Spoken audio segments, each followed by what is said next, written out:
Meu nome é Valmir Rosa, né? Eu sou médico cardiologista aqui em Londrina e a gente tem tido ao longo dos anos o privilégio e a oportunidade de estar atendendo muitos líderes aqui no consultório, né? E muitos pastores também.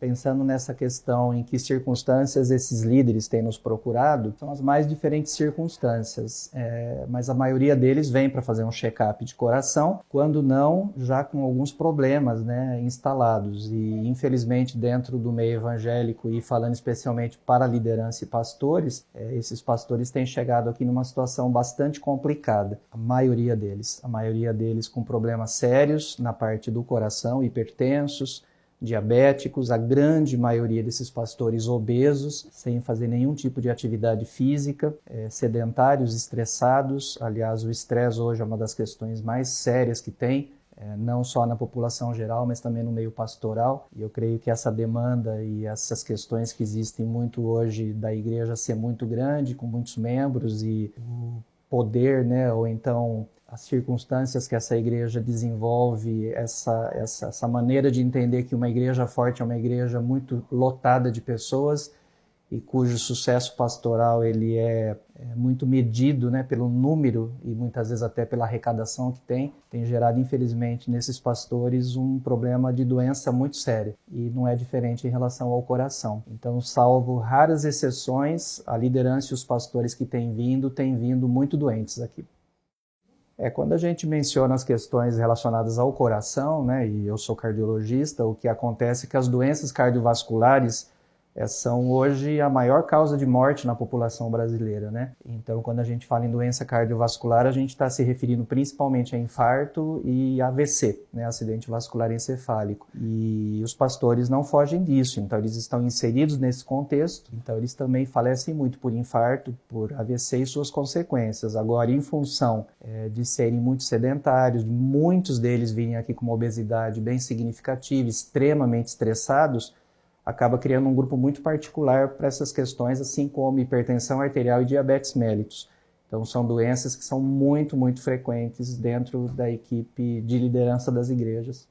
Essa questão do líder se preocupar muito com pessoas e às vezes se esquecer dele, eu diria, né, que ela é uma realidade em parte, no sentido de que esse líder que ainda tem um perfil de cuidar de outras pessoas, ele sim tem uma carga emocional muito grande sobre ele, mas do que a gente tem visto, pelo menos aqui a nível de consultório, tem mudado um pouco esse perfil dos pastores, da liderança, em que os pastores estão muito mais correndo atrás da questão estrutura, igreja, e não pessoas. Então, o que tem estressado, né, a liderança e os pastores hoje, eu não diria que é a membresia, mas eu diria que é a estrutura onde ele está inserido. Então, essa demanda que a igreja tem hoje sobre esses pastores é que tem sido o grande causador de estresse. Pessoas, elas dão trabalho, pessoas, elas são complicadas, e o ser humano sempre foi assim, sempre vai ser. Mas, por outro lado, quando você vê o resultado daquilo que você está trabalhando, é prazeroso. Então, estressa, mas traz prazer. Na minha opinião, a grande questão hoje que causa esse estresse todo no meio pastoral é a estrutura em que ele está envolvido, é a demanda que ele tem dentro da igreja local. Sim, sem dúvida, né? A agenda hoje é uma coisa terrível, né, na vida dessa liderança e tenta-se criar cada vez mais atividade, um ativismo desenfreado, né? Quando muitas vezes se pauta pelo número de atividades e não pela qualidade das atividades. E isso acaba gerando, sem dúvida, um estresse muito grande, né? Tá perto, sim, porque a grande questão do pastor é que ele tem uma demanda sobre ele que muitas vezes extrapola aquilo que seria o chamado dele como profissional da área. Então, existe um problema muito sério, e isso é uma coisa que já conversei com pessoas que administram, né, faculdades de teologia, isso é a minha opinião, de que esses pastores deveriam ter junto deles uma equipe multidisciplinar para cuidar das pessoas. Não adianta nada o pastor querer trabalhar como um psicólogo com um membro da sua igreja, então um aconselhamento, às vezes de problemas muito sérios, quando ele não tem estrutura emocional para isso. Ele é pastor, ele é chamado para ensinar, para cuidar, para pastorear, para liderar. Então, há pastores que às vezes se envolvem em demandas emocionais, ele não tem preparo para aquilo, mas ao mesmo tempo ele também não tem ninguém, ou então ele não encaminha para um especialista. Há muitos líderes que misturam muito as coisas, não conseguem discernir até onde são questões relacionadas às coisas espirituais e questões físicas. Isso é uma coisa muito séria, porque vem muita gente aqui, não somente pastores, mas muitos crentes fazer consulta com a gente, que vem com um peso da religiosidade muito grande sobre ele, quando essa pessoa, por exemplo, tem um distúrbio endocrinológico.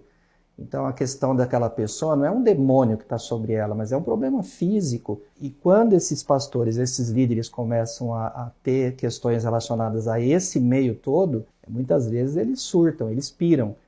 Mas o que eu vejo nessa questão específica de suicídio hoje é que o mundo de hoje é um mundo muito competitivo e as igrejas hoje, de maneira geral, não estão diferentes. A competição que existe entre as igrejas é muito grande e muitos pastores que começam a ser cobrados para que a sua igreja cresça, aconteça e faça, ele muitas vezes não tem estrutura pessoal, não tem uma estrutura formada e às vezes tem antecedentes na família até para suicídio. Existe uma tese de doutorado de uma amiga nossa aqui de Londrina, que é uma psiquiatra, que mostra que essas questões de suicídio têm até uma questão genética envolvida. Então, há pessoas, há pastores que têm isso como história na família. E quando vem sobre ele uma carga muito grande, uma demanda muito grande de ter, de fazer, de acontecer, e a coisa não caminha nesse sentido, muitas vezes ele surta e... Agora, não é incomum virem aqui pastores depressivos, pastores ansiosos ao extremo. A gente vê de tudo, né? Infelizmente. Então, por exemplo, há pastores que a gente conversa sobre essa questão de depressão e de acordo com a teologia que ele tem, com a maneira que ele acredita, ele não entende que essa depressão tem que ser tratada. Ele imagina que isso é uma questão espiritual. Então, é muito complicado isso. A gente tem que desmistificar um pouco isso e quebrar alguns paradigmas, de ver que muitas vezes essa pessoa que está aqui, esse pastor que está aqui, além de tudo, ele é uma pessoa, ele precisa de tratamento, mas ele tem que entender e aceitar isso. E infelizmente, no meio evangélico tem muita gente que foi ensinada de uma maneira diferente.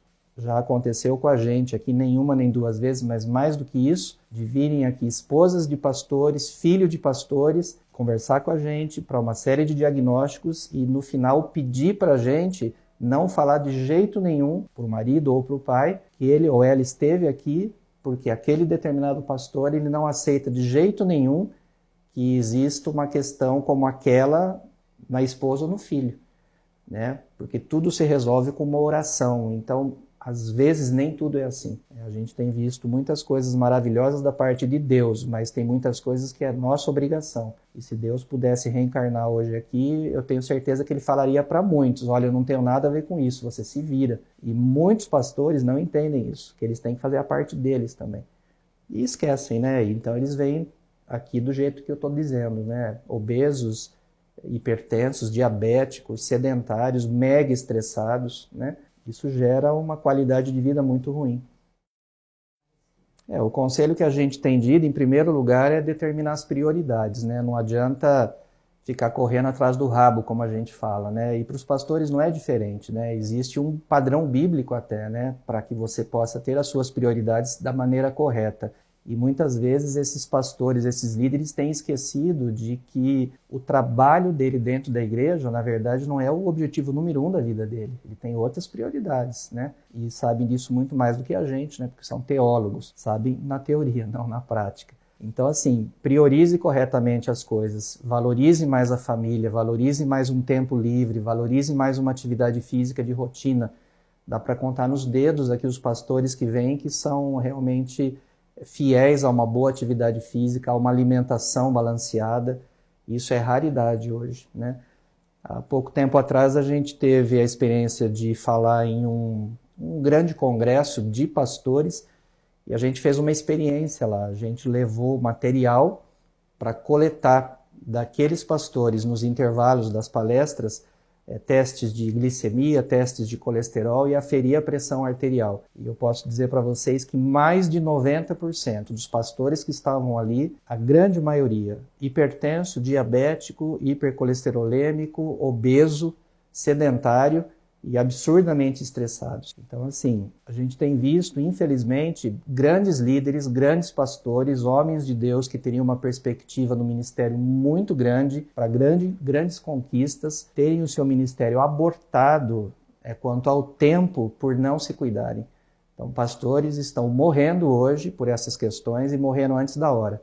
E a gente tem tido várias experiências aqui, infelizmente.